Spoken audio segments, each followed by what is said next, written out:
Makanya disebut tempat peristirahatan. Siapa yang beristirahat? Ketika tidur yang beristirahat tubuhmu, ketika kematian yang beristirahat jiwamu, bukan ruh. Ruh selalu hidup, dia tidak dibatasi oleh apapun. Ruh itu menjadi pijakan utama, basic, dia substansi yang benar. Terus bagaimana kehidupan di alam akhirat? Akhirat, seperti saya bilang tadi, yang disebut semua yang berbanding itu tidak ada. Sekarang, besok, dunia, akhirat, ya. Besok itu ada atau tidak? Besok ada. Besok, ya besok. Ada nggak coba? Besok itu kan hanya sebuah gagasan yang bisa sampean pikirkan saat ini. Dia hanya gagasan saja yang bisa kita bicarakan saat ini. Tapi saat ini bukan gagasan, kita alami Yang nyata. ini. Iya. Yang disebut kenyataan adalah kita mengalaminya. Besok dan kemarin itu hanya gagasan yang bisa kita bicarakan saat ini. Yang besok kan, terjadinya besok itu kan sampai tidur. Kalau sampai nggak pernah tidur, kira-kira ada besok nggak? Nggak ada besok. Yang sampai itu kan perubahan gelap terang aja. Ya, Tapi kalau kamu sampai masuk dalam gua gelap, katakanlah sampai berada di sana 30 hari, bisa diketahui perubahan waktu. Nggak tahu. Di sana kan, ketika sampai dalam gua gelap, tidak melakukan apapun, ya kan? Di sana yang disebut dengan perubahan waktu sampai nggak tahu, ya kan? Dengan besok. Ya. Nah di sana sampai juga nggak ada kejadian apa-apa. Ya. Sampai bisa tahu apa yang disebut waktu, apa yang disebut dengan di sana. Bisa dilihat di sana. Melalui gua. Kalau sampai belum melakukan, sampai nggak mengetahui. Itu fungsi dari bertapa itu di sana, bukan untuk mengetahui yang gaib-gaib.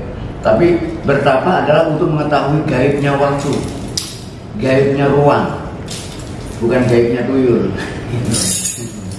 Ya? Bukan gaibnya kuntilanak. Waktu itu gaib bagi sementara orang. Ya. Jadi dengan ketika sampai masuk dalam gua, sampai nggak tahu perubahan waktu, tidak mau tahu ini. Jadi di dalam gua itu ketika sampai tidak tidur sama sekali, yang terjadi kan sekarang terus. Iya benar. Ya, sekarang terus kan, nggak ada besok. Benar. Jadi sekarang dan besok itu nggak jauh beda dengan dunia dan akhirat. Besok ketika sampean bangun, sampean akan mengatakannya, sekarang saya berada di besok, itu enggak? Hah? Gitu, apa sampai sekarang saya sudah memasuki besok, gitu kan? Apa begitu kira-kira? Kan enggak? Orang ini. Ya, ketika sampai mengatakan ya tetap sekarang kan? Sekarang ya. Artinya sampai itu selalu dalam sekarang.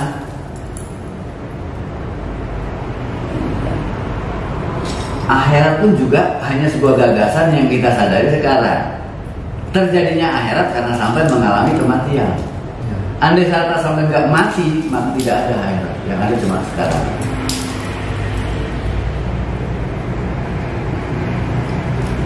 Terus kalau surga dan neraka itu gimana menurut dia? Surga dan neraka itu kan juga kata-kata yang bertentangan.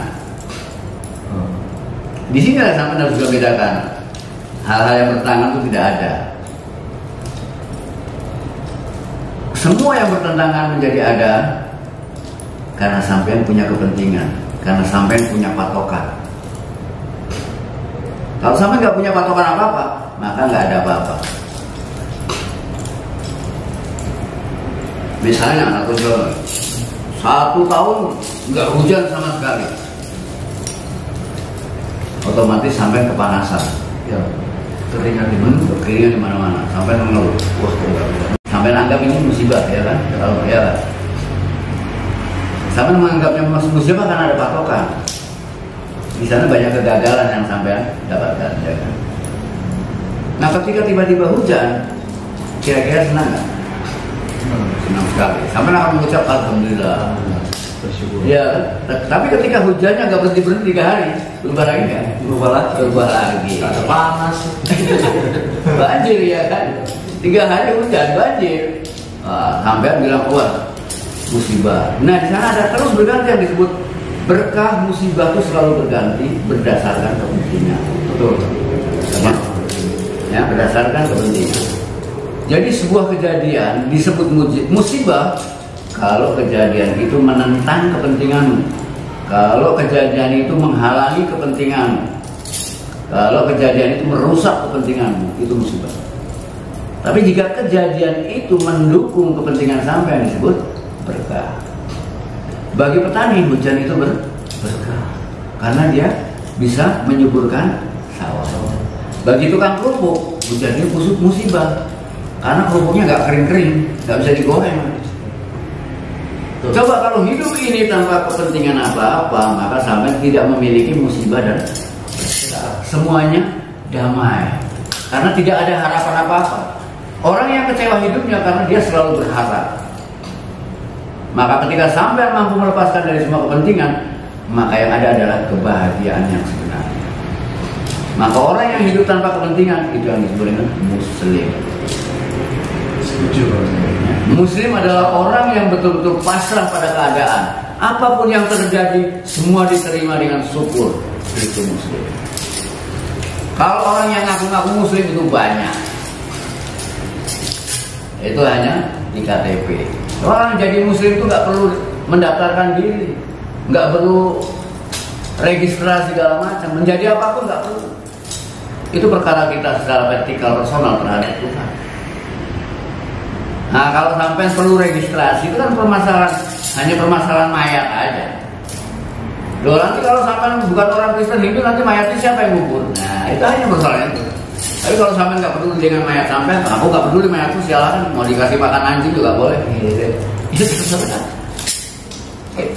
Ya, kan perkara mayat aja, bangkai, perkara bangkai ini mau dibuang ke sampah mana nih? Sampahnya Muslim apa sampahnya Hindu? Juga? Kalau di sampahnya Hindu mungkin bisa dibakar habis sampahnya. Di sampahnya Muslim dibiarkan mengendap dalam tanah. Ya kan itu kan sampah-sampah semua kan. Udah selesai, udah nggak berguna. Yang harus didaur ulang. Terus saya dulu sempat ngaji dan kata Ustadz, saya ingat betul. Kita pasti berada kelak di kehidupan yang abadi. Nah, kehidupan yang abadi yang dimaksud itu gimana? Bagaimana, coba jelaskan lagi?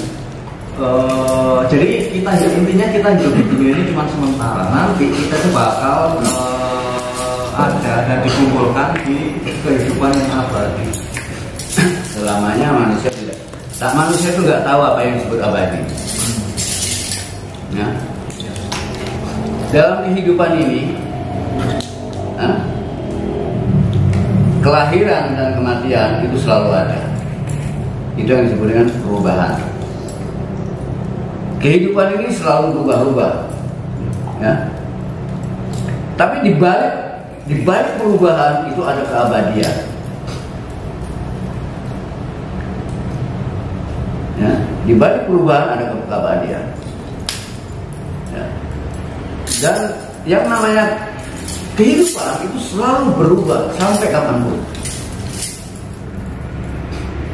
Kematian, tidur itu sebagai bentuk perubahan, peralihan, perkembangan, pertumbuhan, peralihan. Kematian itu perubahan, ya, peralihan, apapun katanya. Tapi kata-kata yang tepat adalah pembaharuan. Ya, kekekalan tanpa pembaharuan apa jadinya? Kan semua butuh diperbaharui. Tapi dia tetap berada dalam kekekalan yang tak terbatas. Tapi pembaharuan terjadi, ada kadaluarsanya. Oh, ini waktunya diperbaharui, selesai, waktunya diperbaharui. Sama seperti aplikasi HP, semua harus diperbaharui. Ya, dan itu harus. Kehidupan itu pun seperti itu. Kematian itu hanya pembaharuan. Tidur juga pembaharuan. Yang penting sampai harus sadar. Di sana ada dua kesadaran. Sadar sebagai yang berubah dan sadar sebagai yang tidak berubah. Nah, ada dua. Nah, dua yang berbeda ini yang disebut Muhammad dan Allah. Yang berubah itu Muhammad, yang tidak berubah Allah. Itu yang disebut dalam syahadat. Saya bersaksi bahwa tidak ada Tuhan selain Allah, Muhammad adalah Tuhan. Kamu bersaksi dalam dirimu ada dua. Kalau secara global Allah dan Muhammad, secara personal ruh dan tubuh. Tubuh inilah Muhammad, ruh inilah Allah. Tubuh adalah utusan ruh. Muhammad adalah utusan Allah. Apa yang dilakukan Muhammad adalah apa yang menjadi kehendak Allah. Apa yang dilakukan tubuh seharusnya adalah kehendak dari ruhnya. Tapi apa yang dilakukan oleh tubuh kita bukan kehendak ruh, tapi kehendak nafsu kita, kehendak ego kita.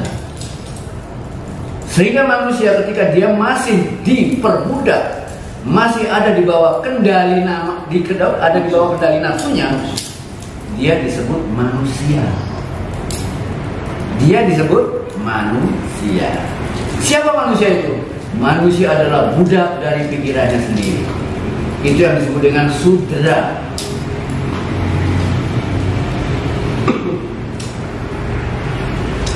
Budak. Jadi yang disebut manusia adalah budak. Kalau dia mulai menyadari diri bahwa ternyata aku ini hanya budak yang ditunggangi, budak yang terjajah. Nah kan kesadaran ini, orang yang sudah mampu menyadari ini yang disebut waisa. Ini orang-orang Hindu nggak tahu. Orang Hindu hanya taunya Sudra, Waisa, Kesatria, Brahmana itu hanya kasta sosial. Hanya perbedaan sosial, ini orang-orang rendah, orang-orang ini keturunan dewa, ini. Bukan itu. Itu nafsu yang berbicara. Ini berbicara tentang perjalanan spiritual manusia. Awalnya hanya budak, kemudian menyadari diri sebagai budak dan kemudian mencoba untuk melakukan kebebasan diri. Dia sadar sebagai budak. Jadi tingkat kedua adalah dia mulai menyadari bahwa ternyata aku selama ini hanya budak. Maka kalau kita ingin bebas dari perbudakan, kita harus melakukan perlawanan. Melawan adalah kesatria.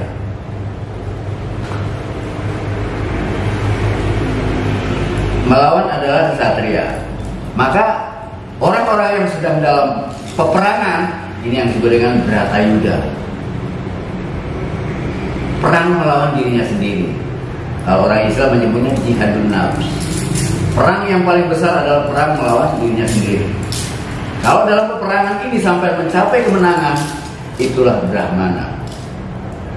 Orang-orang yang sudah mencapai Brahmana, itu yang dalam Islam disebut insan kamil. Nah, orang-orang yang sudah mampu melewati insan kamil, baru dia disebut Muhammad. Bukan manusia lagi, Muhammad. Artinya apa Muhammad? Orang yang terpuji.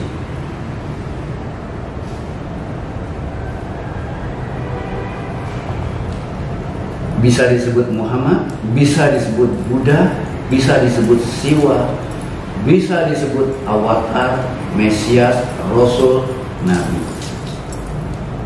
Itu setelah dan orang-orang yang sudah mencapai inilah spiritual sejati.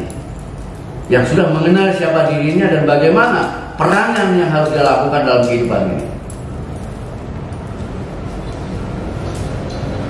Berarti yang utama harus berani perang melawan nafsu.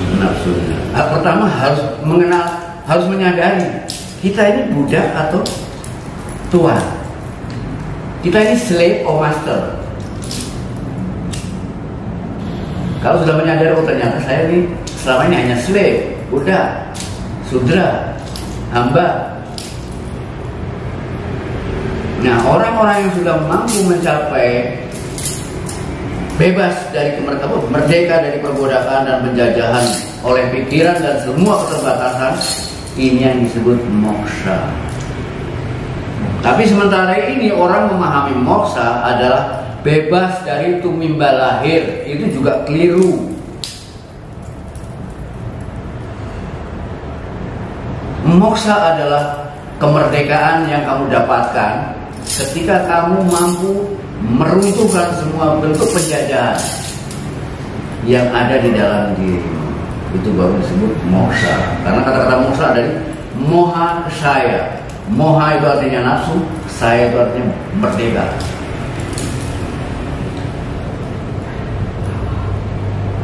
Yang namanya bebas dari tumimba lahir, bebas dari karma, nggak ada. Karena tumimba lahir akan terus jadi sebagai bentuk pembaharuan. Hanya bedanya mereka ada yang lahir kembali karena karma, ada yang lahir kembali karena dharma. Orang-orang yang mencapai moksha, inilah yang disebut orang-orang yang mampu melakukan dharma. Dia akan lahir kembali bukan karena karma, tapi karena dharma. Sedangkan orang-orang yang lahir kembali yang lain yang belum merdeka, dia lahir kembali karena terikat oleh karma.